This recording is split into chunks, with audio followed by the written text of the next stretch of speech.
പരീക്ഷ എങ്ങനെയുണ്ടായിരുന്നു? നീ നന്നായിട്ട് എഴുതിയോ? ഇത് നമുക്ക് എങ്ങനെ ഇംഗ്ലീഷിൽ ചോദിക്കാൻ പറ്റും? നമുക്ക് നോക്കാം. നിന്റെ പരീക്ഷ എങ്ങനെയുണ്ടായിരുന്നു?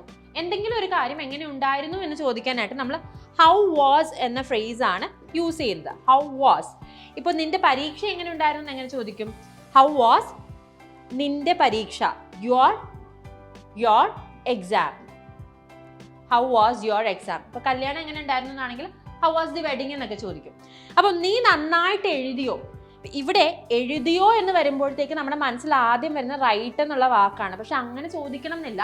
ഡിഡ് യു റൈറ്റ് വെൽ എന്ന് ചോദിക്കണം എന്നില്ല. നമുക്ക് കുറച്ചുകൂടി ബെറ്റർ ആയിട്ട് ഡിഡ് യു ഡു വെൽ എന്ന് വെച്ചാൽ നന്നായിട്ട് ചെയ്തോ, നന്നായിട്ട് എഴുതിയോ എന്നുള്ള അർത്ഥമാണ് വരുന്നത്. ഡിഡ് യു റൈറ്റ് വെൽ എന്ന് ചോദിക്കേണ്ട ആവശ്യമില്ല. Did you do well. അപ്പം നിന്റെ പരീക്ഷ എങ്ങനെ ഉണ്ടായിരുന്നു? How was your exam. നീ നന്നായിട്ട് എഴുതിയോ അല്ലെങ്കിൽ നീ നന്നായിട്ട് പെർഫോം ചെയ്തോ? Did you do well. Thank you. English Mithra. Stop worrying, start learning.